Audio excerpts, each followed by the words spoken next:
Senin 19 Agustus 2024 dimulai. Selamat pagi dan salam sejahtera untuk kita semua. Yang kami hormati penanggung jawab komunitas pelajar SMA Negeri 2 Sepauk beserta Dewan Guru dan staf tata usaha. Yang kami hormati penanggung jawab komunitas pelajar SMP Negeri 4 Sepauk beserta Dewan Guru dan staf tata usaha. Yang kami hormati penanggung jawab komunitas pelajar SD Negeri nomor 48 Nepung Beruang beserta Dewan Guru. Dan yang kami kasih para mahasiswa PLP 2 dan KKN kelompok 8 STKIP Persada Katulistiwa Sintan. Puji syukur kehadirat Tuhan Yang Maha Esa, karena atas berkat karunia kesehatan kita dapat berkumpul di sini untuk mengikuti kegiatan komunitas pelajar yang diselenggarakan oleh komunitas pelajar SMP Negeri 4 Sepauk. Bapak Ibu yang terkasih, mari kita bangkit berdiri, kita menyanyikan lagu Indonesia Raya.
Hadirin silakan duduk kembali.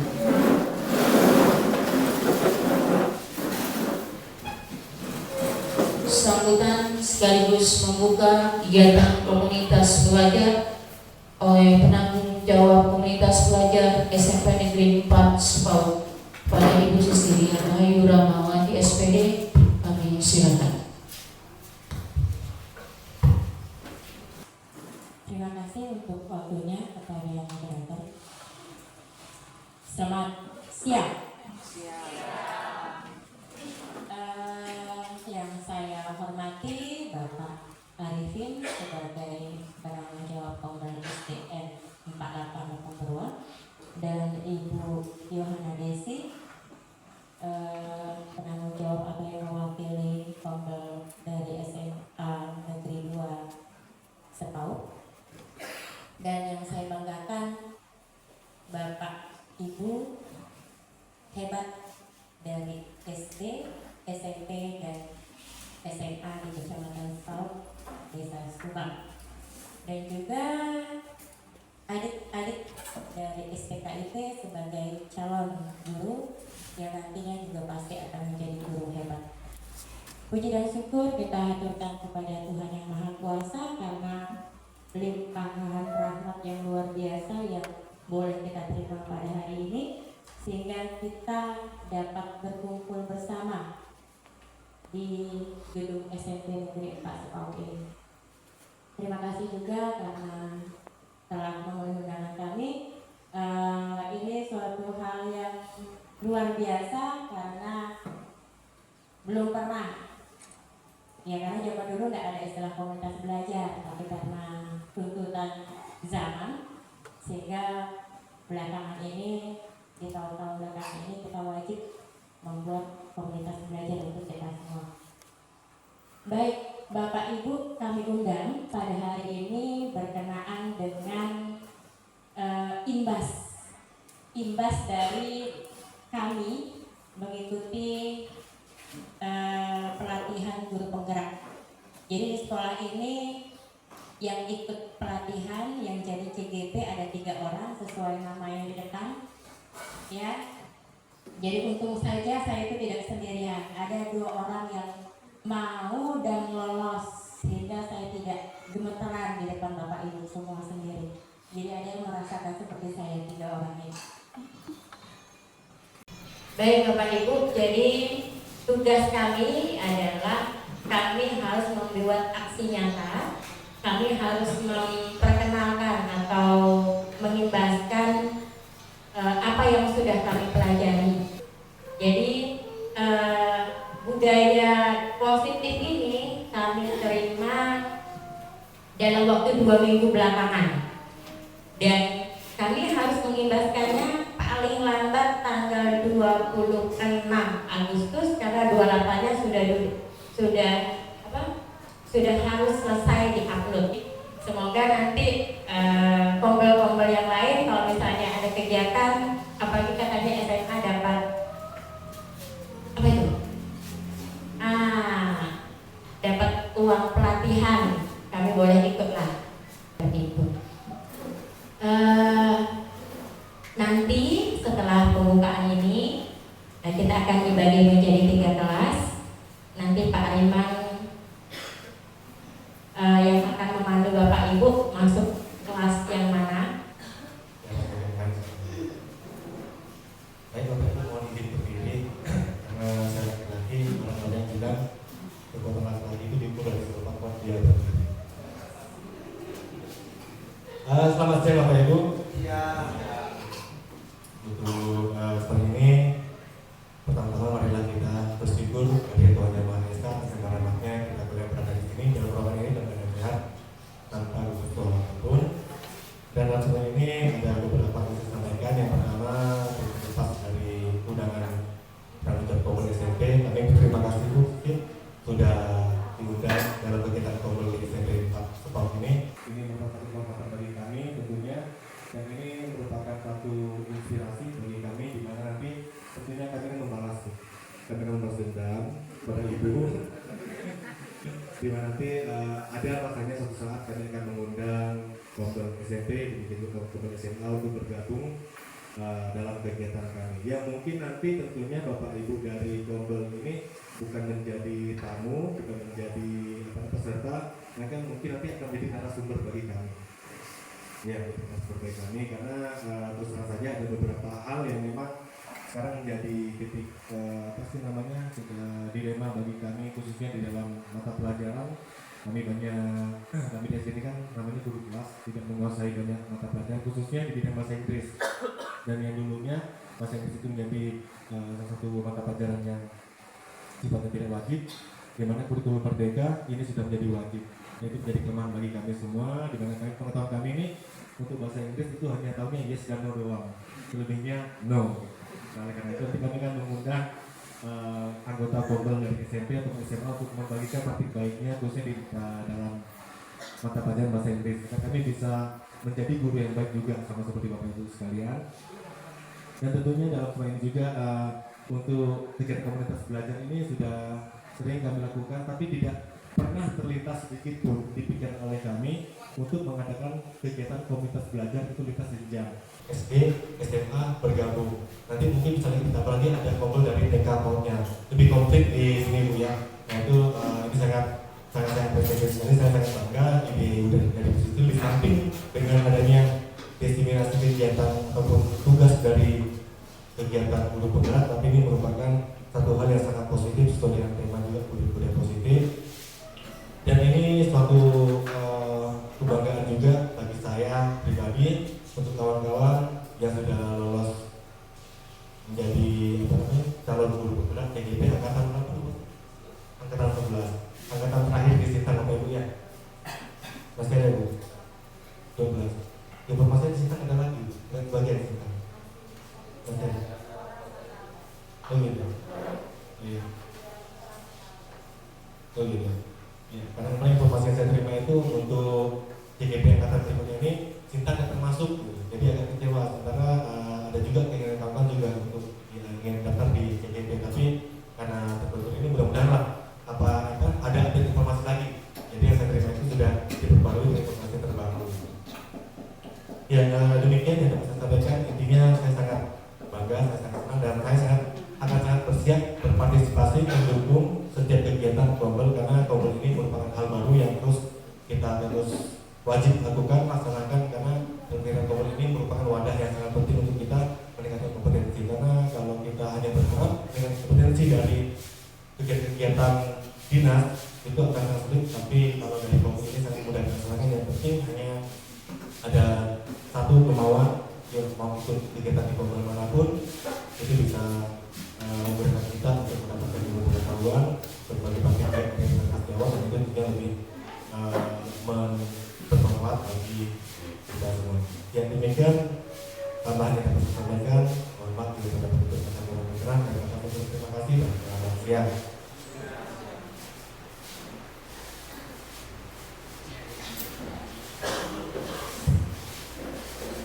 Baik, Bapak Ibu semua yang terhormat, Ibu Kepala SMA Negeri 2 terhormat Bapak Kepala SDN 48 Hukum Beruang, dan yang saya hormati guru-guru dari SD, SMP, dan SMA.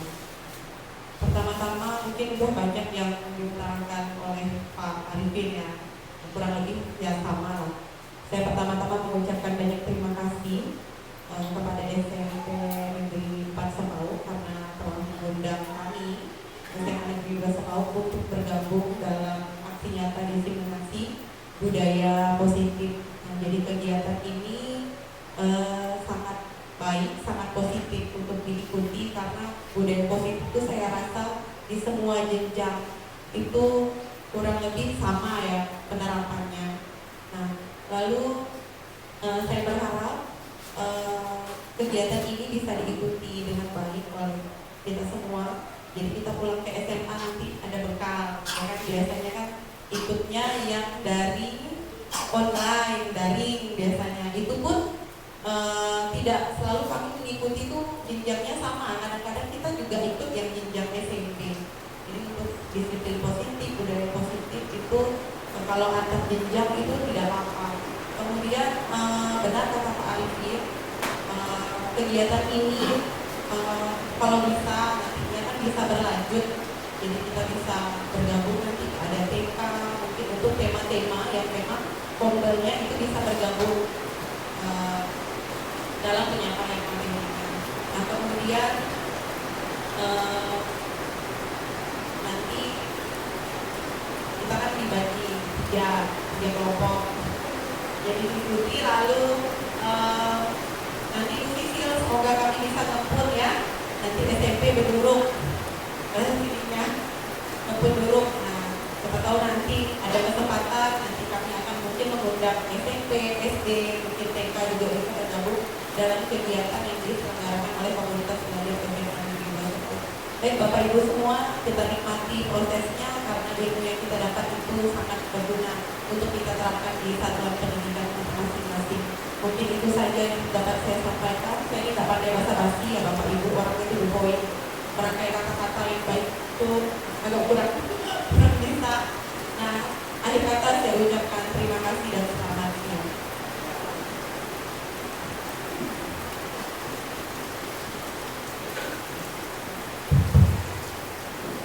Baik Bapak Ibu, terima kasih Pak Arifin dan Bu Desi sudah membantu saya untuk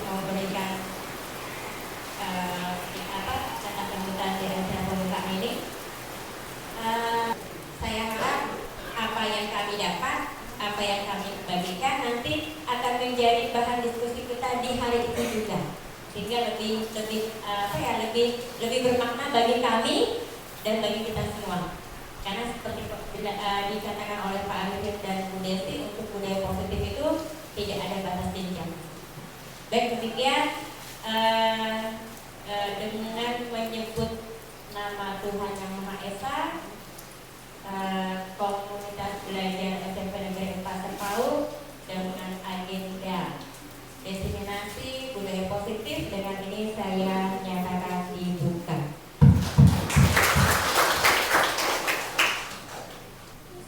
Berserah sepenuhnya pada Yang Kuasa yang telah memberikan karunia untuk kita bersama. Doa dipimpin oleh Pak Christopher Albert.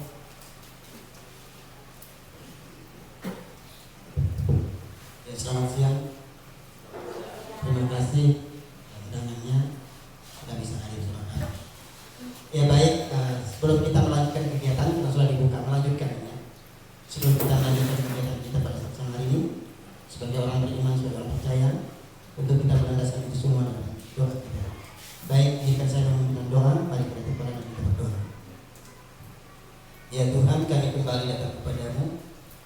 Siang hari ini kami senantiasa bersyukur kepada Engkau Tuhan. Oleh karena anugerah-Mu, pimpinan-Mu, penyertaan-Mu dalam setiap kehidupan kami, sehingga siang hari ini kami masih diberikan Tuhan kekuatan, kesehatan untuk kami dapat melakukan aktivitas kami. Terlebih di kesempatan siang hari ini, di mana kami akan mengikuti acara kombel yang ada yang kami laksanakan di SMP Negeri 4 Sepau yang ada di tempat ini. Biarlah apa yang kami bahas, apa yang kami terima, dan itu berguna, bermanfaat untuk kami boleh menjadi tenaga pendidik yang dapat menjadi pendidik yang lebih baik. Demikian juga kami terus berdoa menyerahkan pembicara yang Tuhan percayakan untuk membagikan ilmunya bagi kami. Pada saat siang hari ini, Tuhan urapi mereka, berikan mereka hikmat daripada Tuhan, sehingga apa yang mereka sampaikan bukan hanya kepentingan secara pribadi, tetapi biar itu semua berguna bagi kami semua. Terima kasih ya Tuhan. Inilah doa kami serahkan seluruh rangkaian kegiatan kami pada siang hari ini dalam nama Yesus. Amin. Ya, selamat siang Bapak Ibu. Masih semangat kan? Masih, perut sudah kenyang, pasti sudah semangat. Jadi sebelum saya mulai di sini, seperti dijelaskan tadi oleh Bu Sisil, sebenarnya poinnya itu membagikan budaya positif. Artinya tidak hanya ini tugas kami, tapi ini adalah tugas kami itu membagi budaya positif kepada rekan-rekan guru. Jadi inilah tugas kami sesungguhnya sebenarnya. Jadi apa yang kami dapat itu kami bagikan. Jadi di sini bukan saya lebih paham atau segala macam, tapi di sini tugas saya itu kita sama-sama belajar. Inilah yang kami dapatkan kurang lebih hampir 3 bulan. Jadi inilah materi yang kami dapatkan. Yang positifnya kami bagikan kepada rekan-rekan guru yang lain. Jadi bagaimana apa itu budaya positif? Jadi kita dengarkan sama ini, materinya ini sangat bagus menurut saya. Walaupun memang sebenarnya bapak-bapak di sini atau ibu-ibu di sini mungkin lebih mendalami lah dari saya, lebih senior daripada saya. Tapi di sini saya coba membagikan. Jadi bukan saya mengajarkan, tapi saya membagikan tentang budaya positif. Nah di sini. Nah sebelum saya mulai di sini, sudah pernah dengar tak Bapak Ibu budaya positif itu apa? Belum pernah dengar, tapi ada akan tersirat budaya positif. Budaya itu kan segala sesuatu yang kita lakukan berulang-ulang, ya kan? Budaya namanya positif, artinya hal yang positif. Jadi budaya positif itu adalah segala sesuatu yang kita lakukan berulang-ulang menghasilkan dampak yang positif. Jadi kami di CGP itu mungkin ini ilmu baru juga. Jadi sebelum kita memulai suatu kelas atau pembelajaran, ada yang namanya kesepakatan forum destinasi atau kesempatan hari ini untuk hari ini. Nah biasanya kalau kita siswa itu ada kesepakatan kelas, nanti kita juga akan belajar. Jadi hari ini kita sepakatnya apa? Yang pertama ini saya mulai dulu ya, saling menghargai, kemudian saling membantu. Mungkin ada yang mau tambahkan apa hari ini? Kesepakatan hari ini? Siapa yang menambahkan boleh? Hari kita hari ini apa? Selain ini boleh dalam kelas ini anggap saja kita kelas di sini. Ya, saling berbagi boleh. Apalagi? Saling memahami, saling melengkapi. Kemudian apa lagi? Ya. Jadi kita saling, betul tadi kata Beli, saling berbagi. Jadi di sini saya minta itu bukan hanya saya saja berbagi. Jadi kita semua terlibat aktif di sini. Jadi jangan datang ke sini tidak ada dapat apa-apa, betul kata Bu Desi. Kemudian di sini nih, mungkin ada yang mau mengungkapkan unek-uneknya. Pernah dengar? Tadi kan saya sudah kasih clue sedikit apa yang dimaksud dengan budaya positif di sekolah. Oke, siapa yang mau kasih tanggapan? Tidak apa salah, tidak dihukum Bapak Ibu. Tidak dihukum. Iya, salah satunya saling menghargai. Apa yang dimaksud dengan budaya positif di sekolah? Sesuatu yang budaya positif di sekolah itu sesuatu yang baik yang harus kita lakukan secara berulang-ulang. Contoh misalnya saling menghargai itu kan yang harus kita lakukan di sekolah.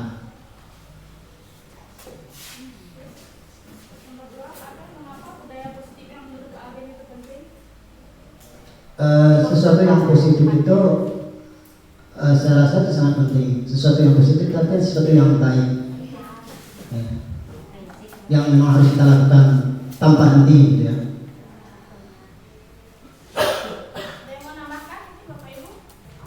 Jadi apa yang dimaksud budaya positif di sekolah? Jadi budaya positif itu kita tadi tahu kan, budaya itu artinya kegiatan atau sesuatu yang dilakukan berulang-ulang, itu budaya namanya kan. Nah, yang kita terapkan. Kemudian mengapa budaya positif itu penting? Jadi namanya segala sesuatu yang positif itu pasti penting untuk dilakukan. Kemudian bagaimana cara membangunnya? Menurut Bapak Ibu, bagaimana cara membangunnya?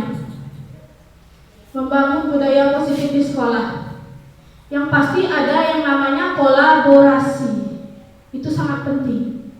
Kenapa penting? Karena manusia itu tidak bisa berdiri sendiri. Penting itu kolaborasi.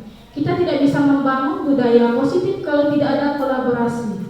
Bukan hanya dengan sesama guru, kepala sekolah, juga dengan siswa.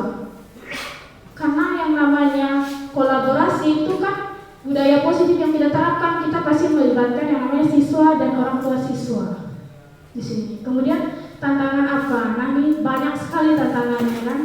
Tantangannya itu menurut saya yang paling tinggi itu persepsi masing-masing orang. Karena yang namanya budaya positif itu misalnya menurut saya benar, menurut Bapak Ibu belum tentu benar. Jadi tantangan pertama itu bagaimana mengubah diri kita sendiri, menerapkan budaya positif, baru kita mengubah orang lain. Itu tantangannya.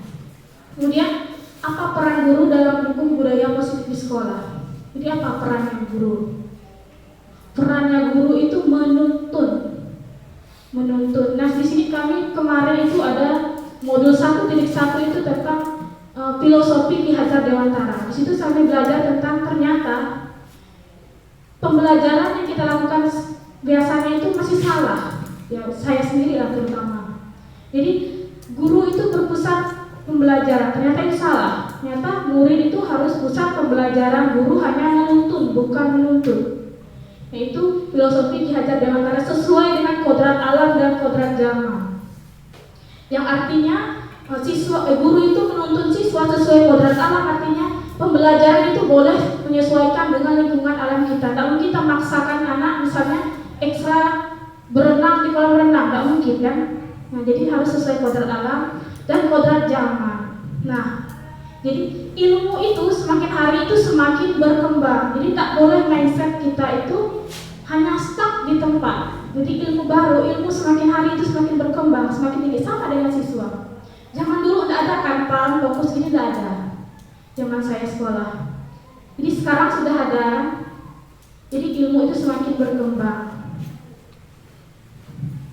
Nah, ini baru pertanyaan semantiknya sudah panjang ya Pak Ibu. Nah, di sini budaya positif adalah nilai-nilai keyakinan dan kebiasaan. Nah, ini tadi yang diterapkan di sekolah untuk membantu murid berkembang menjadi pribadi yang kritis, hormat dan bertanggung jawab. Budaya positif dapat membuat murid merasa nyaman, aman, dan senang di sekolah. Karena kalau siswa sudah senang, aman, nyaman, maka dia rajin datang ke sekolah. Pembelajaran yang menyenangkan itu pembelajaran yang dirindukan siswa kan. Biasanya siswa itu senang dulu dengan pelajarannya, dengan materi, bukan dengan materinya dulu kan. Pelajarannya misalnya gurunya seru, siswanya juga aktif dalam pembelajaran. Ini budaya positif. Nah, di sini poin pentingnya. Jadi guru itu harus memiliki kemampuan dalam mewujudkan budaya positif di sekolah. Budaya positif tersebut dapat dijalankan dengan menerapkan konsep-konsep. Yang pertama, disiplin positif. Disiplin kita tahu sendiri apa itu, bagaimana mendisiplinkan. Kemudian motivasi perilaku manusia. Nah, ini menarik. Sama dengan Bapak Ibu sini, motivasinya ke sini apa? Apakah mau dapat sertifikat atau mau dapat ilmu? Ke sini. Dua-duanya. Jadi ada motivasi melakukan sesuatu, itu namanya motivasi perilaku manusia. Ada yang intrinsik, ada yang ekstrinsit namanya. Ada yang dari dalam, ada yang dari luar. Sama kayak kita pakai helm kan, kalau kita di kota. Apakah kita takut ditegur polisi atau untuk keselamatan? Intinya pasti dua-duanya kan. Kemudian keyakinan sekolah atau kelas. Apa bedanya keyakinan dengan kesepakatan? Nah, ini kita mau bahas. Kemudian kebutuhan dasar manusia. Manusia itu banyak butuhnya kan? Iya kan? Mau butuh ini, butuh itu kan? Nah, kemudian posisi kontrol, kemudian segitiga restitusi. Nanti kita bahas di sini. Semoga. Yang pertama, disiplin positif. Ini sih mungkin saya rasa ini seringlah dengar disiplin, bukan sering lagi, setiap hari kan. Jadi disiplin positif merupakan suatu cara penerapan disiplin yang mengajarkan anak bertanggung jawab dan menumbuhkan kesadaran diri berdasarkan nilai-nilai kebajikan. Jadi kita itu menanamkan disiplin kepada anak itu untuk supaya anak itu bertanggung jawab kepada dirinya sendiri lah intinya kan. Kemudian menumbuhkan kesadaran diri berdasarkan nilai-nilai kebajikan. Nilai-nilai kebajikan itu ada menghormati, menghargai, itu nilai-nilai kebajikan. Ini disiplin positif misalnya di sekolah ini menerapkan pukul 7 pagi itu tank sudah ada di sekolah. Kemudian guru-guru mengarahkan atau memberi motivasi lah setiap pagi, kemudian menyanyikan lagu wajib, itu termasuk disiplin positif. Jadi tidak harus semesta-mesta hanya dihukum, itu bukan disiplin positif artinya. Disiplin positif itu tidak harus dengan hukuman. Nanti kita bahas apa itu disiplin positif. Nih, lebih ke arah disiplin diri dapat mengontrol diri dalam melakukan segala tindakan. Nah, di sini yang paling penting itu bukan akibat paksaan, pujian ataupun hukuman. Contoh, ikut kegiatan ini hanya mau sertifikat atau ikut upacara hanya takut di absen. Nah, itu. Jadi tanpa ada paksaan, tanpa ada pujian, tanpa ada hukuman. Nah, itu. Boleh kita kemarin itu ada materi bagaimana kalau anak yang juara kita kasih sertifikat kan? Apakah kita salah satu melanggar disiplin positif? Enggak. Ternyata bedanya ada yang namanya hukuman, ada yang namanya pujian. Itu kalau kita janjikan dari jauh-jauh hari itu salah artinya. Misalnya kalau kamu juara 1 kasih sepeda, itu salah. Kenapa? Anak itu mau juara 1 hanya karena dapat sepeda. Jadi bukan dari dirinya sendiri ingin meningkatkan kemampuannya dari diri sendiri, tapi hanya untuk mendapatkan sepeda. Beda halnya dengan sertifikat, misalnya piagam penghargaan misalnya kan. Ya itu kan diberikannya itu dadakan, ibaratnya tidak dijanjikan terlebih dahulu. Itu bedanya. Ini motivasi perilaku manusia yang saya tanyakan tadi itu.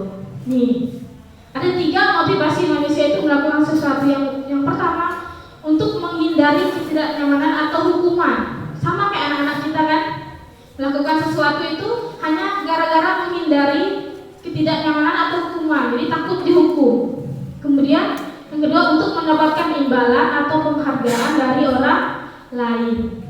Ya kan? entah itu sertifikat, entah itu piagam, entah itu hadiah juara. Kemudian yang ketiga, untuk menjadi orang yang mereka inginkan dan menghargai diri sendiri dengan nilai-nilai yang mereka percaya. Kira-kira mana yang paling bagus Bapak Ibu? Yang ketiga. Jadi dari dalam diri kita sendiri, untuk menjadi orang yang mereka inginkan, menghargai diri sendiri dan nilai-nilai yang mereka percaya. Nih, ini penting menurut saya. Kenapa? Karena selama ini kita tidak tahu bedanya hukuman, konsekuensi, dan restitusi. Karena saya mengalami sendiri, jadi yang saya lakukan selama itu hukuman, saya rasa. Ya kan? Ini bedanya. Jadi yang mana yang paling bagus nih? Hukuman itu tidak terencana, tiba-tiba, jadi tidak tahu yang akan terjadi dan tidak dilibatkan, bersifat satu arah, berupa hukuman fisik dan psikis. Jadi tak hanya suruh lari lapangan, enggak, tapi psikis itu artinya dengan kata-kata kita itu. Kalian ini bodoh gitu kan. Nah, kemudian bersifat satu arah itu artinya yang hukumannya itu hanya dari guru saja. Biasanya kan kita selama ini itu hanya dah hukumannya ini, aturannya hanya kita aja yang menyarankan. Nah, kemudian kalau konsekuensi terencana atau disepakati, misalnya kalau besok kalian tidak bawa ini, hukumannya ini gitu kan. Nah, itu termasuk konsekuensi. Tapi murid itu tetap dibuat tidak nyaman, yang pasti kan. Kemudian sikap guru selalu memutar murid. Kayak misalnya bawa barang gitu kan, kita memutar, awas nih bawa barang besok. Nah, itu namanya konsekuensi. Kemudian kalau restitusi, itu proses menciptakan kondisi bagi murid untuk memperbaiki kesalahannya. Proses kolaboratif yang mengajarkan murid untuk mencari solusi sendiri. Jadi kita tanyakan dulu, memang sebenarnya ini tuh agak keras kalau di dunia pendidikan itu. Inilah tantangannya membagi budaya positif. Jadi memang biasanya ada yang memang kalau nggak dihukum nggak jerak anak-anak yang sekarang kan, nggak bisa. Nah, kalau dilemahkan semua gimana kan?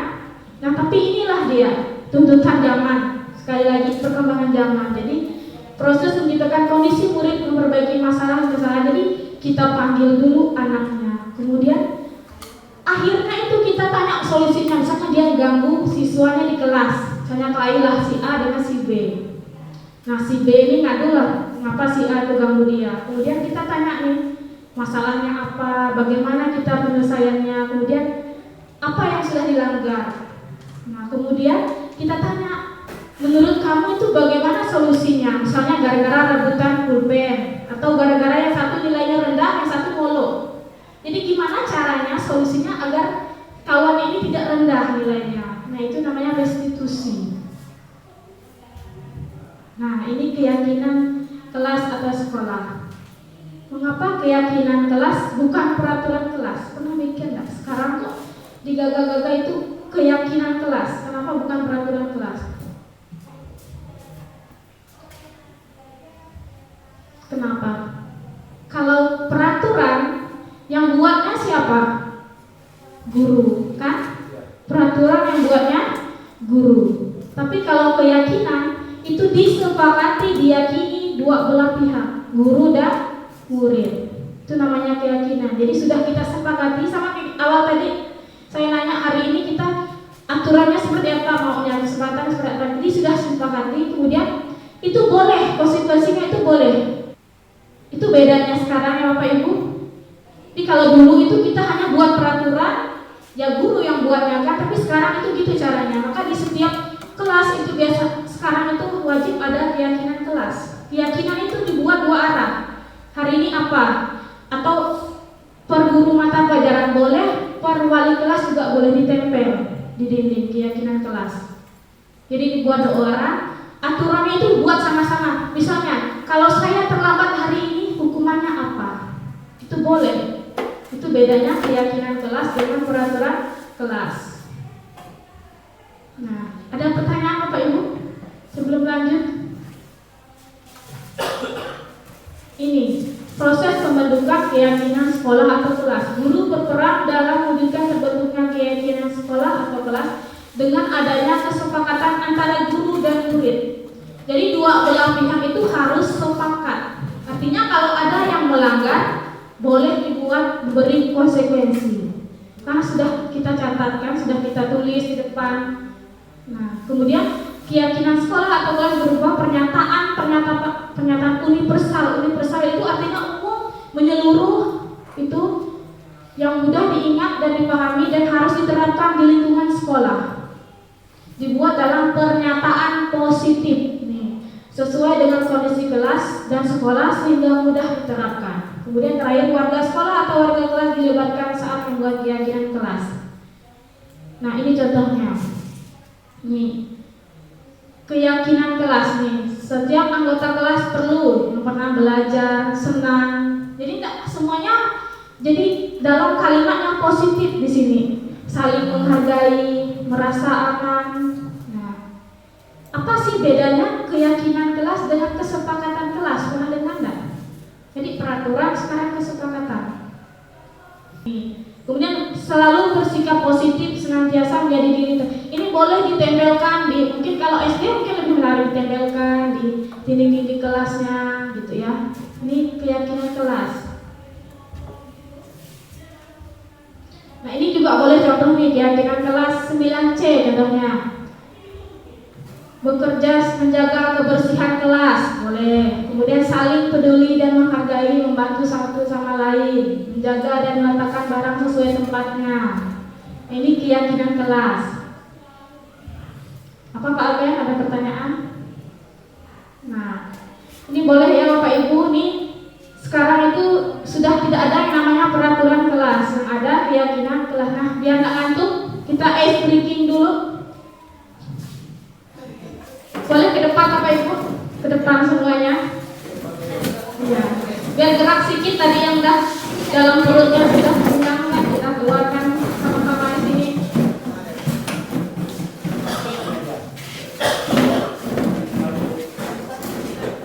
Biar tidak terlalu tegang.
Masih ngantuk?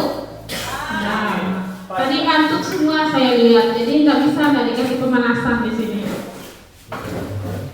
Nah, kita lanjut lagi Bapak Ibu, masih ngantuk? Kenapa? Panas-panas nggak apa-apa, biasa. Nah, kita lanjut materinya. Kebutuhan dasar manusia adalah segala sesuatu yang bisa dilakukan untuk mendapatkan apa yang kita inginkan. Jadi kita mau sesuatu, berarti harus kita ada usahanya kan, untuk mendapatkan kebutuhan dasar manusia. Kemudian seluruh tindakan yang kita lakukan memiliki tujuan tertentu, ya dong pasti kan. Apapun yang kita lakukan pasti ada tujuannya. Jadi semua usaha terbaik yang kita lakukan adalah dalam rangka agar kebutuhan dasar kita terpenuhi dengan baik. Jadi bagaimana kita memenuhi kebutuhan kita itu, kita harus bergerak. Kemudian bagaimana cara kita mendapatkannya, itu kebutuhan dasar. Jadi ada 5 kebutuhan dasar manusia. Yang pertama pasti bertahan hidup. Apa itu bertahan hidup? Ialah makan, apalagi pakaian, ya, rumah, ya, beras, itu kebutuhan bertahan hidup lah kan. Apalagi ya, pasangan, Pak Ben. Ya. Oh iya, kasih sayang dan rasa diterima. Nih, kasih sayang. Manusia itu butuh kasih sayang. Gimana hidup tanpa kasih sayang? Hampa, diterima. Jadi artinya manusia itu butuh rasa diterima, kemudian penguasaan. Penguasaan di sini artinya ingin diakui.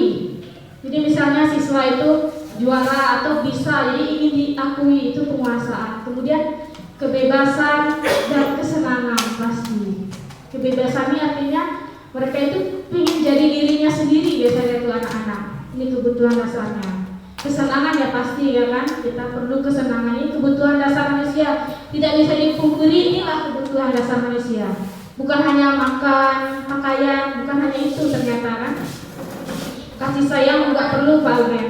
Nah ini dia kebutuhan dasar manusia bertahan hidup nih, ada makanan, pakaian, tempat tinggal.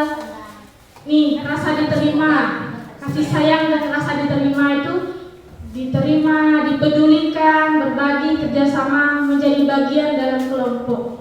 Jadi kalau siswa itu, saya dulu punya pengalaman itu ada satu siswa saya itu yang udah tamat sekarang, kita SMA.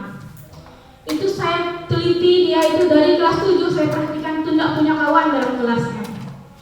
Sampai saya panggil kawan-kawan di kelasnya, di satu kelas itu kan, kenapa kalian tidak mau kawan sama dia? Dia tidak mau kawan dengan kami, Bu, katanya.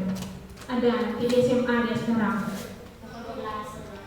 Jadi dia tuh banyak tingkahnya. Jadi dia tak melawan di sekolah, tapi di luarnya itu banyaklah kerjanya. Inilah itu malah jaga warung turnamen lah kadang. Jadi dia itu tidak merasa menjadi bagian di dalam kelompok. Mungkin kawan-kawannya itu mungkin merasa dia beda sendiri, itu enggak. Jadi kasih sayang dan rasa diterima itu perlu. Kemudian penguasaan, harga diri.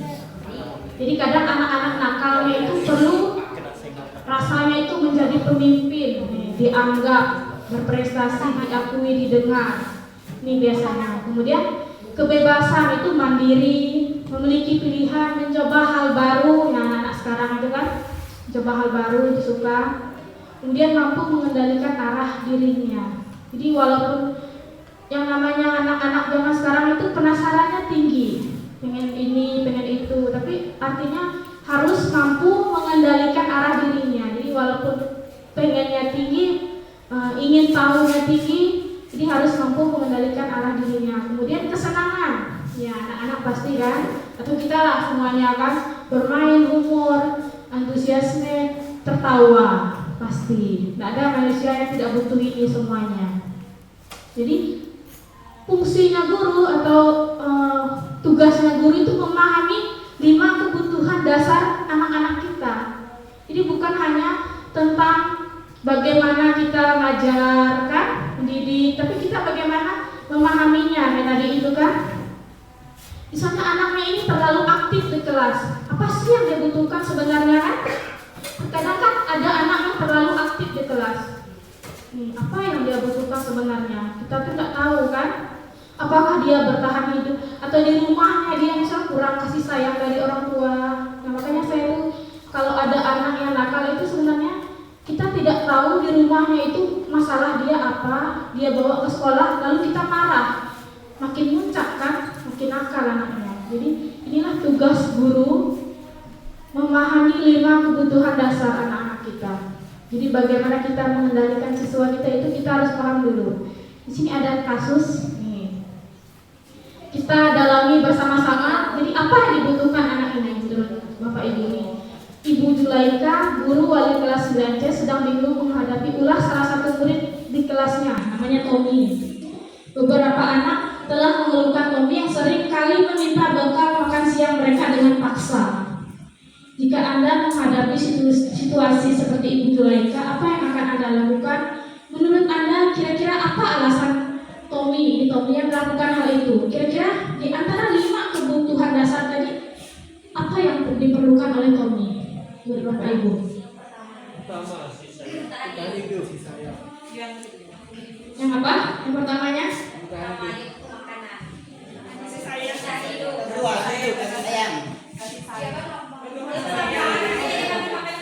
Jadi dia dengan paksa minta makanan kawannya setiap hari. Jadi menurut Bapak Ibu ini apa?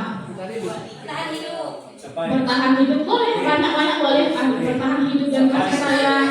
Banyak kawannya. Banyak kan anak-anak SD biasanya. Biasanya kita langsung kumpul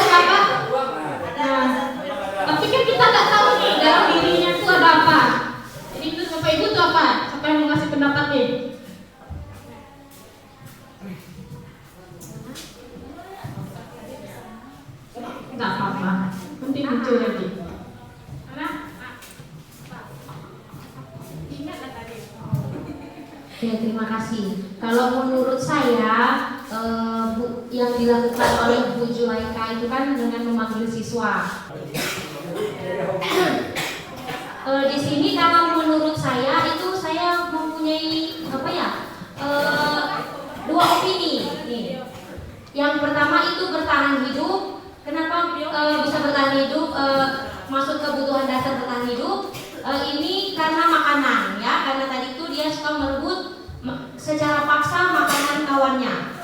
Nah, ini bisa menjadi faktor karena itu dia kurang dikasih orang tuanya jajan, kemudian berangkat sekolah dia tidak sarapan, itulah yang mengakibatkan dia sehingga merebut makanan dari kawannya. Ya. Kemudian yang kedua juga boleh dia karena dia iseng sambil bermain dengan kawannya, jadi dia memiliki kepuasan atau kesenangan sendiri karena sudah merebut atau memaksa makanan kawannya, gitu kan? Kawannya jadi jengkeli, kemudian dia jadi senang, jadi itu kepuasan bagi dia. Jadi itu menurut saya. Terima kasih. Atau Bapak Ibu guru lain ada yang mau menambahkan menurut Bapak Ibu? Apa yang kebutuhan apa yang Ibu Desi? Bisa semua sih. Terima kasih. Kalau menurut pendapat saya itu lebih kepada kasih sayang dan penguasaan. Kalau dari kasih sayang bisa jadi ya di rumahnya, mungkin kita tanyakan dulu. Yang pertama kita panggil anaknya, kita tanyakan dulu. Kemudian ada beberapa kemungkinan yang terjadi kepada anak tersebut kan. Yang pertama, kalau menurut saya itu tentang kurang kasih sayang. Bisa jadi di rumahnya memang anaknya tidak terlalu diperdulikan orang tuanya, semaunya sendiri. Mungkin belum tentu di rumahnya itu tidak ada makanan, ya. Tapi karena dibiarkan sendiri, kalau masa kita sabu dibiarkan sendiri. Sebatas layak, dengan kata Pak Prantu, jadi kayak merasa tidak diperdulikan gitu kan. Jadi kemudian dia juga mau supaya dia punya keinginan untuk dianggap hebat, ditakuti oleh teman-temannya, maka dia melakukan hal itu tadi.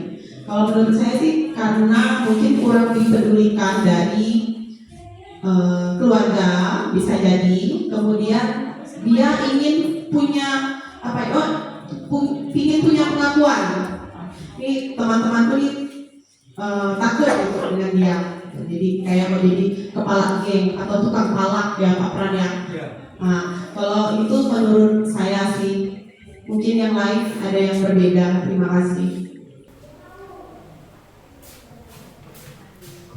Mungkin ada yang punya pendapat berbeda, Bapak Ibu?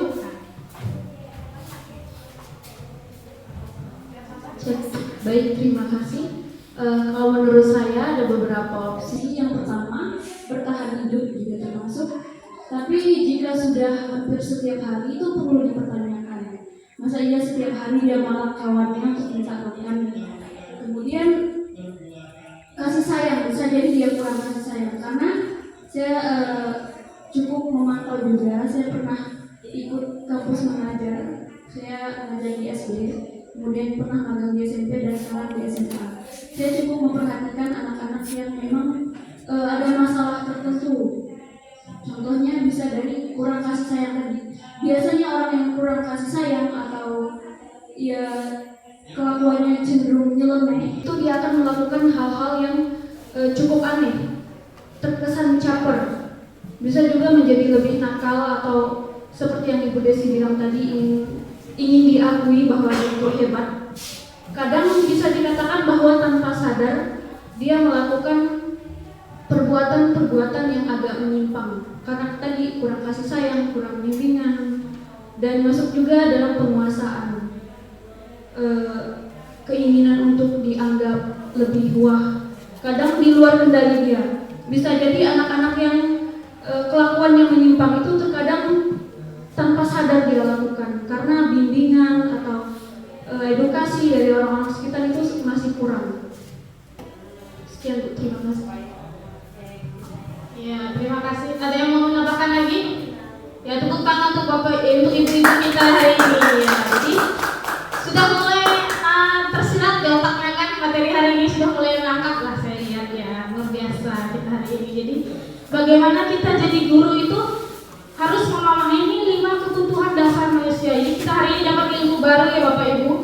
Jadi biasanya kita hanya tahunya bagaimana siswa itu nakal tanpa kita tahu alasannya. Pertama itu bertahan hidup, betul ya Bapak Ibu ya, karena ia lapar dan orang tuanya tidak membawakannya bekal makan siang, maka kebutuhan dasar yang berusaha dipenuhi oleh Tommy adalah kebutuhan bertahan hidup, betul ya. Jadi bertahan hidupnya itu apa? Kemudian kasih sayang dan rasa diterima, betul sekali. Jadi karena ia merasa senang temannya jadi memperhatikan dia.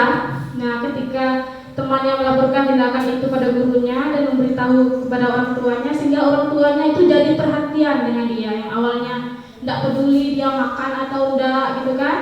Jadi dengan cara ini menurut dia itu orang tuanya itu akan sayang kepada dia. Jadi kasih sayang dan rasa diterima. Nah ini. Kemudian kekuasaan. Jadi biar temannya takut seolah-olah dia lah yang paling hebat sedunia kan. Nah, jadi dia itu memenuhi kebutuhan dasar kekuasaan. Jadi banyak emang anak-anak sekarang tuh banyak minta bukti gitu lah. Kemudian kebebasan. Jadi karena dia merasa bosan, bisa jadi ini kadang anak-anak bosan kan, dia bosan ganggu kawan, aku minta bekal. Nah ini dia bosan. Nah jadi karena dia bosan, bikin kegaduhan di kelasnya. Kemudian yang kelima itu kesenangan, sama tadi kayak bosan. Karena iseng saja menikmati ekspresi wajah teman-temannya yang kesal. Jadi dia menikmati ekspresi wajah yang marah-marah itu kan, kesal. Anak-anak seperti inilah yang harus kita gimana lah caranya kita. Senang lihat orang susah, Ya. susah lihat orang senang. Senang lihat orang susah, senang lihat orang senang. Itu Tuhan kesenangan jadinya. Ya. Nah, tadi kita sudah tentang 5 kebutuhan dasar. Jadi sekarang kita bagaimana kita sebagai guru itu ya tentang posisi kontrol kita guru itu bagaimana. Posisi kontrol restitusi. Jadi bagaimana sih guru itu menghadapi anak yang kayak Tommy tadi itu gimana? Jadi ada caranya. Nih, ternyata posisi guru itu ada 5. Nih, ada guru sebagai ya, bukan sebagai penghukum. Kemudian ada guru sebagai pembuat merasa bersalah. Ada guru sebagai teman. Ya. Ada guru sebagai pemantau, ada guru sebagai manajer. Ini ada manajer di sini. Apa sih ini 5 ini? Ya kan? Jadi guru sebagai penghukum itu bagaimana? Ya. Jadi menurut Bapak Ibu itu bagaimana? Guru sebagai penghukum itu guru yang bagaimana? Yang bagaimana? Yang pasti menghukum lah kan Bapak Ibu? Ya. Hukuman itu kan tidak semata-mata hanya keliling lapangan gitu, enggak. Misalnya kita menghukumnya apa? Misalnya mencatat satu buku, nah itu hukuman namanya. Kemudian kalau guru sebagai pembuat merasa bersalah itu kayak gimana tuh? Gimana? Itu gimana? Jadi ini tuh jangan gitulah nak. Nanti kalau kamu udah ngerjakannya ini, ibu kena tegur kepala sekolah. Nah, jadi merasa bersalah kan? Ya. Jadi membuat orang lain merasa bersalah. Bagus nggak kayak gitu? Nah, kan? Ya. Nanti kalau kamu kayak gitu, nanti kami sini kena semua, gitu. Itu guru membuat merasa bersalah. Kalau guru sebagai teman, bedanya gimana nih? Apa bedanya dengan pembuat merasa bersalah? Minta tolonglah. Nah, biasa kita kan minta tolonglah. Nah, itu sebagai teman. Nih ada di sini. Ini kasusnya nih. Siswa tidak memakai atribut lengkap saat upacara bendera. Ini sering kita menemuinya kan. Kalau sebagai penghukum hormat pada bendera selama 1 jam kata kita. Berarti kita itu sebagai penghukum. Kalau yang ini, berapa kali ibu harus memberitahu kamu selalu saja mengecewakan ibu. Jadi pembuat rasa bersalah. Jadi siswa itu merasa bersalah. Jadi terpaksa lah ibaratnya kan. Nih, nah ini kalau teman nih, ayo dong katanya ikutilah, terus tolong bantu ibu lah, gitu kan? Nah ini kayak kita anggap itu teman. Nih, tidak apa-apa, lain kali jangan sampai berbuat seperti ini lagi ya. Bisa nggak anak-anak begitu kan? Besok jangan gitu-gitu lagi ya. Ya, karena merasa teman. Kemudian teman tahu nih, kamu sudah melanggar peraturan sekolah, kamu tahu konsekuensinya. Nah, setelah upacara kamu beri atribut koperasi dan jangan ulangi lagi. Nah, mulai kan, mulai bagus. Nah, ini yang terakhir nih. Apakah kamu tahu kesalahanmu? Kira-kira bagaimana kamu memperbaiki kesalahanmu? Jadi kita tanya dulu ke anak. Kira-kira kalau dia tidak pakai atribut lengkap itu, apa yang harus dia lakukan? Ya. Jadi yang paling bagus menurut Bapak Ibu itu yang mana? Sebagai, ya guru itu harus sebagai manajer. Nih, di antara kelima posisi kontrol tersebut sebaiknya seorang guru menggunakan posisi sebagai manajer. Manajer itu bukan artinya kita mantau gitu ya, ini, enggak ya. Jadi ada artinya. Kadang biasa manajer lah, kita kan tahu ya. Ini tangan di pinggang kan, manajer nih. Jadi manajer di sini artinya mengatur atau memposisikan siswa itu, kita mengarahkan siswa. Nih guru dapat berbuat sesuatu bersama murid, mempersilahkan murid bertanggung jawab dan mendukung murid agar dapat menemukan solusi. Misalnya siswa itu main di kelas kejar-kejaran, urusan jadwal tiket misalnya. Jadi bagaimana solusinya? Kita tanyakan ke siswa, menurut kamu solusinya itu bagaimana? Jadi tidak langsung kita langsung hukum. Hari ini saat ini beli sana, buat sekarang. Tidak.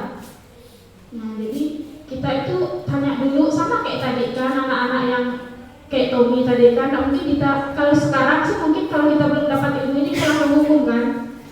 Nah ternyata tidak seperti itu. Ada 5 kebutuhannya, ini sama. Jadi sehingga dapat tercipta identitas positif pada diri murid. Jadi dia lebih kreatif yang pastinya. Bagaimana cara dia menyelesaikannya dengan kawannya? Kalau dia kelahi di kelas, apa yang akan dia lakukan? Harusnya bagaimana? Meminta maaf misalnya. Jadi berikan kesempatan siswa menyelesaikan masalahnya sendiri dengan catatan dengan arahan kita. Itu kita sebagai manajer. Nah, ini segitiga restitusi. Ini apa segitiga restitusi? Nah ini mungkin baru Bapak Ibu dengarnya ya. Jadi ada tahapan dalam segitiga restitusi. Ini bagaimana kita menyelesaikan masalah tadi, misalnya anaknya mengambil makanan siswa kawannya. Itu bagaimana sih cara kita itu seharusnya menyelesaikannya? Bagaimana? Yang pertama itu menstabilkan identitas. Itu bagaimana caranya? Kemudian validasi tindakan yang salah, menanyakan keyakinan. Ini ada contohnya. Nih, menstabilkan identitas dilakukan berdasarkan prinsip bahwa membuat kesalahan adalah bagian dari proses pembelajaran yang nantinya akan menggeser identitas gagal ke arah identitas sukses. Jadi anak itu kita tanya dulu nih, kenapa kamu mengambil makanan teman-temanmu? Kita tanya dulu kan. Jadi kenapa kamu mengambil makanan teman-temanmu? Terus menurut kamu itu perbuatan baik tidak? Kita tanyakan dulu dengan anaknya. Nah itu namanya menstabilkan identitas. Ini contohnya. Ibu dulu pun pernah kayak kamu gitu kan. Pernah kan kita nasihati anak nih. Nah jadi ibu tuh nggak mau mencari siapa yang salah, siapa yang benar. Jadi kalau menurut kamu tuh baik nggak ngambil makanan teman-temanmu. Nah kita tanyakan dulu. Jadi ada restitusi segitiga itu artinya berurutan, ada urutannya. Jadi kita tanyakan dulu alasannya apa. Tidak ada manusia yang sempurna. Ini cocok nih ibu-ibu yang lemah lembut kayaknya. Ya, yang guru-guru BK lemah lembut kan. Nah, itu namanya menstabilkan identitas. Jadi kita stabilkan dulu anaknya kan, stabilkan dulu dia, baru dia mau cerita. Biasanya gitu kan. Terus nih, validasi tindakan yang salah. Nih, langsung ke contoh ini. Kamu pasti punya alasan melakukannya. Kayak tadi kan, sama kayak 5 kebutuhan dasar itu pasti ada alasannya kenapa anak itu melakukan itu. Misalnya ada anak saya kemarin itu yang tidak saya sebutkan lah namanya, ada SMA sekarang. Kerjanya itu pokoknya sampai itu Bang, berapa kali saya panggil orang tuanya, jaga turnamen segala, di kelas tidak ada kawan, 3 tahun sekolah tidak ada kawan di kelas, aneh nggak? Jadi dia ngapain di kelas? Kenapa 3 tahun tidak punya kawan di kelas? Itu pertanyaan yang aneh menurut saya. Kawan-kawannya bully dia katanya, tapi kan kita tidak bisa dengar dari satu pihak kan? Kita harus dengar dari 2 pihak. Apakah benar kawannya bully dia atau dia yang tidak mau kawan dengan kawan-kawannya nih? Pasti dia punya alasan kenapa melakukannya. Kemudian, nah kamu boleh kalau misalnya dia alasannya misalnya saya Bu, misalnya setiap hari itu siswanya datangnya terlambat terus kan? Kenapa kamu terlambat terus? Kemarin saya ngeliat itu Bu, rumah saya jauh katanya kan? Rumah saya jauh, tidak sempat itu datang tepat katanya kan? Nah kita tanya solusinya, gimana solusinya biarpun rumah kamu jauh, tapi kamu itu bisa datang tepat waktu, gimana caranya? Nah gimana anak PPL? Rumah jauh tapi tetap datang tepat waktu, gimana caranya? Iya bangun lebih awal, pasti kan? Kan ada semuanya, semua masalah ada solusinya. Bagaimana caranya? Ya bangun lebih awal, udah tahu rumah diri jauh kan? Nanti kita tanya lagi konsekuensinya. Kalau kamu sering datang terlambat itu konsekuensinya bagi kamu, jangan bagi guru ya. Bagi kamu itu apa? Saya ketinggalan materi Bu katanya. Kan datang selalu terlambat misalnya. Terus sebelumnya kan kita sudah buat keyakinan kelas. Ya, ini validasi tindakan yang salah namanya. Kemudian yang terakhir itu menanyakan keyakinan.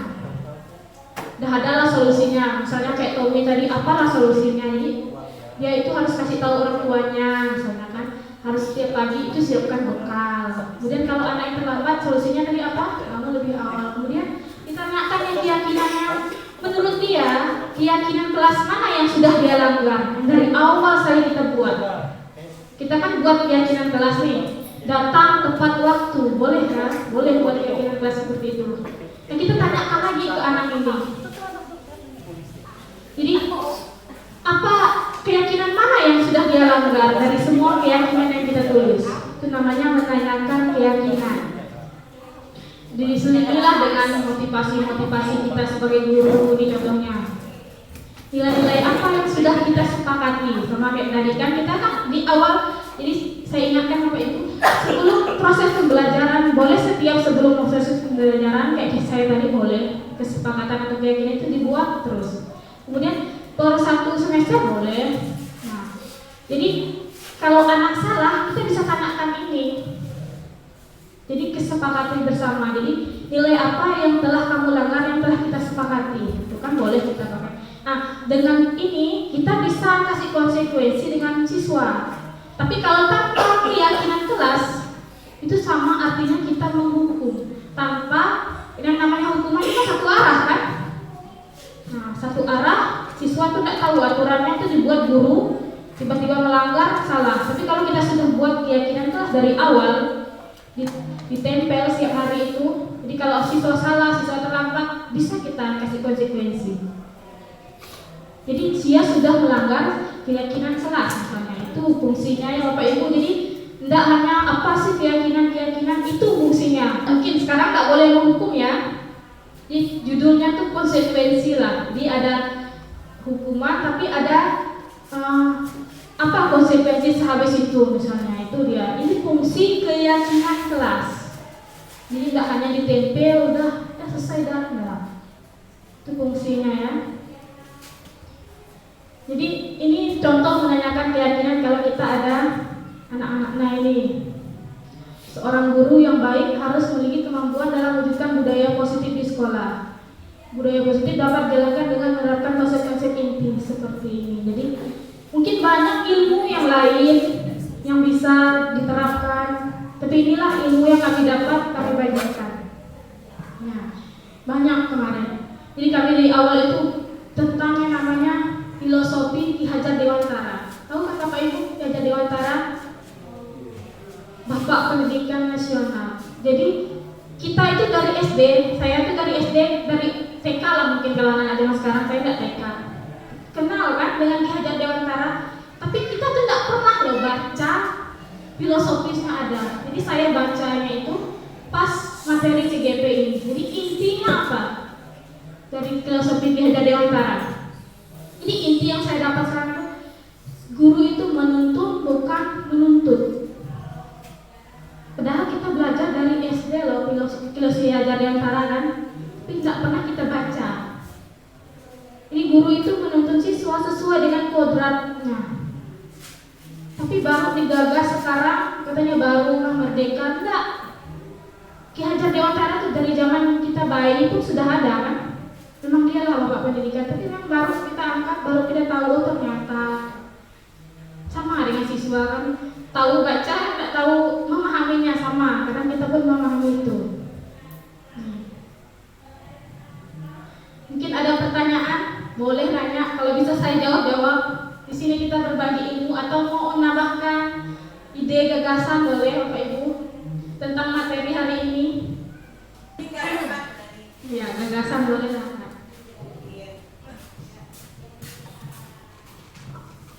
Tentang budaya positif ini kan, kalau sudah saya simak dari awal sampai materinya tadi, mungkin ditambahkan tentang konsistensi kita sebagai guru dalam menerapkan budaya positif.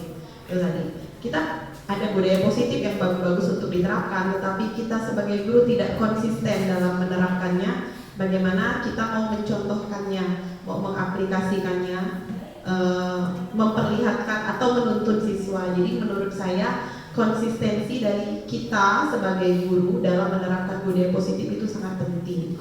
Itu sih menurut saya, karena kan seperti yang Bu Nani katakan tadi kan, diri kita dulu diatasi, baru kita bisa mengatasi siswa-siswi kita dengan metode yang terbaik tadi, yaitu segitiga restitusi ya Bu Nani ya. Metode itu di dalamnya ada kesepakatan kelas, kemudian nanti menjadi keyakinan kelas. Nah, jadi itu kita gunakan untuk mengarahkan siswa untuk supaya bertanggung jawab terhadap apa yang mereka lakukan, di mana mereka mencari sendiri solusi dari masalah yang mereka buat sendiri. Sebenarnya kan seperti itu. Nah, itu kalau menurut saya kayak disiplin positif. Namanya kan disiplin positif, budaya positif. Itu kebiasaan yang akhirnya menjadi budaya, menjadi kebiasaan yang baik. Itu hanya bisa dilakukan apabila kita yang menerapkan juga ada konsistensi di dalam diri kita. Mungkin itu gagasannya ya Bu Nani. Terima kasih.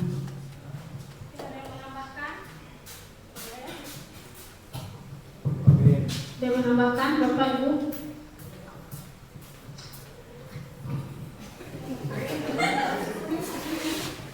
Betul apa yang sudah disampaikan, sebenarnya tidak ada tambahan.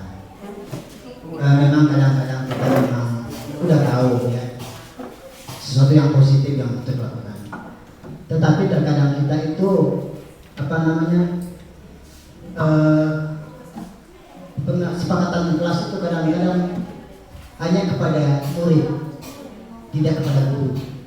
Nah, sebagai pendidik itu sebenarnya kita harus ada keterbukaan dengan anak-anak, supaya dengan adanya contoh, dengan adanya teladan yang kita berikan itu, anak-anak itu dengan terkadang kita dikasih konsekuensi itu nggak seimbang dengan kita.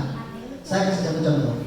Biasa guru itu kalau marah anak didiknya duduk di atas meja, tetapi sering kali itu terjadi guru duduk di atas meja. Itu menurut saya itu hanya sebelah pihak, ya.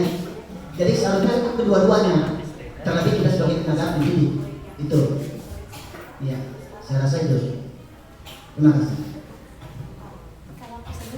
Nampak. Ya, terima kasih Pak Alben. Saya setuju ya dengan Pak Alben, karena guru itu kan diguru dan ditiru kan. Jadi dari awal saya jelaskan tadi kan diri kita duluan ya sebagai pendidik. Jadi bagaimana merubah orang lain itu harus mengubah diri kita sendiri. Yang awalnya tidak baik menjadi lebih baik. Jadi bagaimana caranya kita itu menerapkannya ke siswa kalau kita sendiri itu tidak menerapkannya. Jadi kata guru, ibu tuh negur ja, ya kan? Jadi bagaimana kita mau menegur siswa? Nah, keyakinan kelas ini itu berlaku untuk dua pihak. Makanya sekarang itu tidak ada yang namanya peraturan kelas, yang ada keyakinan kelas. diyakini bersama-sama. Jadi kalau gurunya terlambat boleh juga. Ya tergantung, terserah, bebas. Namanya juga keyakinan. Dengan catatan menerapkan nilai-nilai kebajikan. Artinya ada saling menghargai, menghormati, toleransi, itu namanya nilai-nilai kebajikan. Dibuat dalam kalimat yang positif. Nah itu dia. Setuju dengan Pak Abel. Nah itulah PR kita sekarang. Sebelum mengubah orang lain, mengubah diri sendiri itu susah memang. Apalagi mengubah orang lainnya. Nah jadi mau gimana kita, ya betul, guru itu bagaimana kita. Nah kemudian tadi 5 posisi kontrol. Nah ini yang paling ditekankan sebenarnya untuk kita guru-guru ya. Sebagai penghukum, sebagai apa tadi? Masih ingat? Membuat merasa bersalah, pemantau, sebagai teman, terus apa lagi? Manajer. Nah, bagaimana kita memposisikan diri kita itu sebagai apa? Nah, itulah PR kita bersama-sama. Kita sendiri memilih kan, yang nama kita manusia itu kita sendiri, kita itu mau jadi apa? Mau kita jadi penghukum kah? Mau kita jadi manajer kah? Nanti pun konsekuensinya ke diri kita sendiri kan. Kadang ada siswa itu takut bukan segan. Ya beda ya. Takut dengan segan itu beda. Ya. Kemudian ada juga saking tidak segannya anggap kita kayak kawan. Ada juga. Jadi beda. Jadi lebih senang itu menghargai itu guru yang siswa yang segan sebenarnya. Bagaimana caranya siswa itu segan? Ada saatnya kita bercanda, ada saatnya kita memang ditakuti, yang bedanya ya. Ya, karena kadang kalau siswa sudah takut, gimana dia itu mengutarakan unek-unek dalam hatinya. Misalnya tadi dia nggak bawa makanan, kita kan nggak tahu kan di rumahnya itu ada masalah apa. Nah inilah materi yang ingin kami bagikan hari ini, semoga bisa diterapkan, tidak hanya datang sini pulang, enggak. Jadi saya harap itu ilmu yang kita dapat itu kita terapkan, jadi tidak kosong gitu. Jadi sekarang ilmu baru kan, jadi ada gimana caranya, jadi tidak hanya diikut sudah gitu kan. Ya, jadi kita terapkan lah. Biar apa? Ya kita pelan-pelan lah mengubah diri. Kalau untuk langsung sih mungkin susah. Pelan-pelan kita mengubah diri. Atau mungkin Bapak Ibu, oh ternyata saya dulu itu sudah menerapkan ini. Kadang kita mikir gitu. Ada yang lain, Bapak Ibu, refleksi dari guru lain, Bapak Ibu yang sudah senior, Pak Pran, boleh?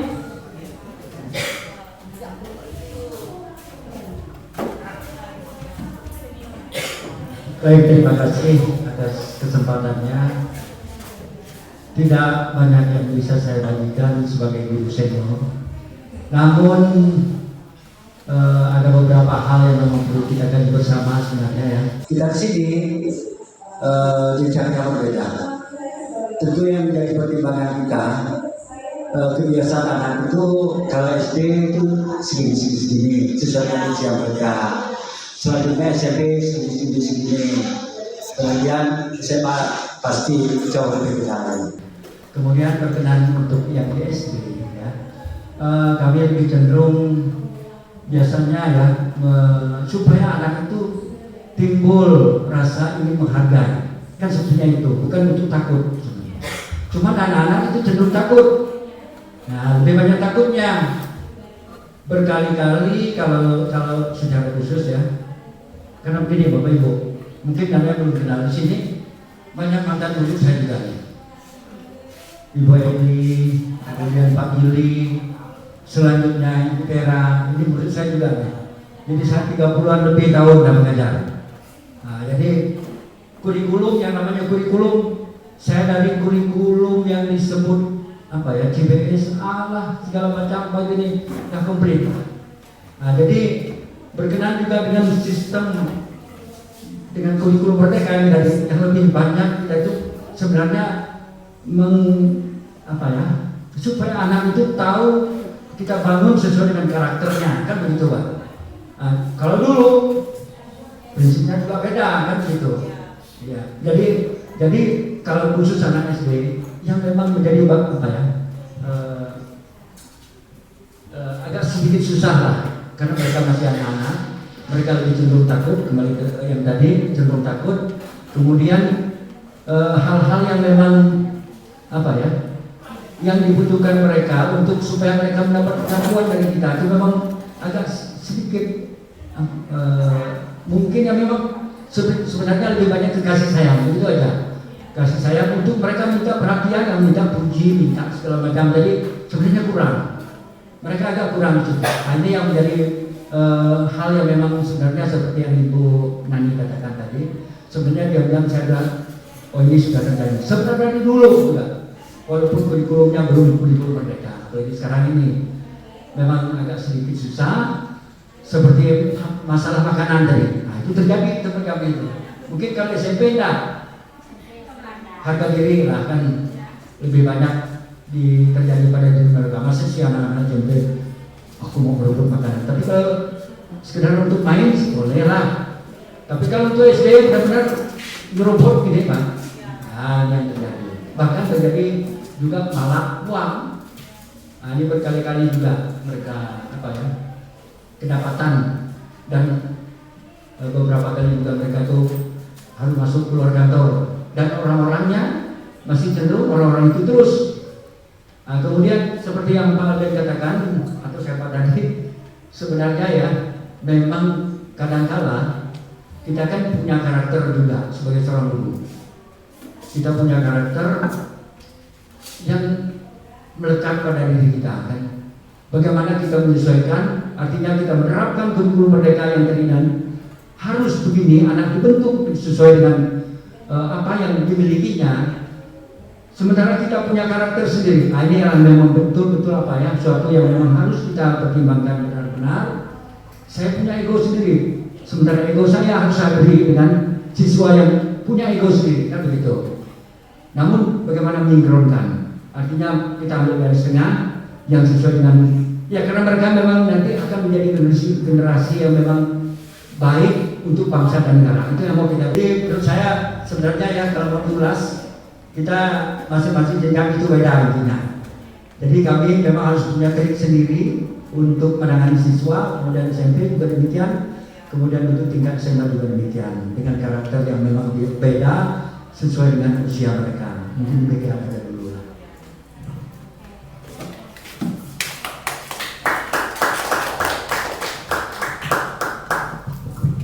Ya, terima kasih Pak Pran di sini. Jadi saya setuju ya. Jadi memang saya dengan Bu Devi itu beda karakternya. 30 anak itu saja beda karakternya, apalagi jenjangnya SD, SMP, SMA. Ini tidak bisa kita samakan. Jadi fungsi atau tugasnya guru itu bagaimana kita memahami karakter-karakter anak itu, setiap anak itu beda-beda. Jadi jangankan jenjang ya Pak Pran. Jadi setiap anak satu kelas itu beda karakternya. Ya. Jadi susahnya itu. PR-nya guru itulah dia, gimana lah caranya kita itu memahami. Kalau budaya positif ini saya rasa mungkin umum ya, bagaimana kita menerapkannya di sekolah, di kelas. Terima kasih ya Bapak Ibu, ini direpotkan lah sebenarnya untuk tugas kami, tapi ilmunya penting untuk disampaikan. Karena selama ini kan budaya, itulah kemarin pas dulu ngomong dengan Pak Liman langsung ketawa. Beda benar dengan budaya kita di sini deh. Apa bedanya? Kita suka ngomong siswa. Jadi ini penting untuk disampaikan. Jadi bukan hanya memang untuk tugas, tapi memang untuk penting disampaikan. Ya. Jadi terima kasih Bapak Ibu. Mungkin ada salah-salah kata, salah-salah saya ngomong gitu ya, harap maklum lah. Jadi baru memang baru ya.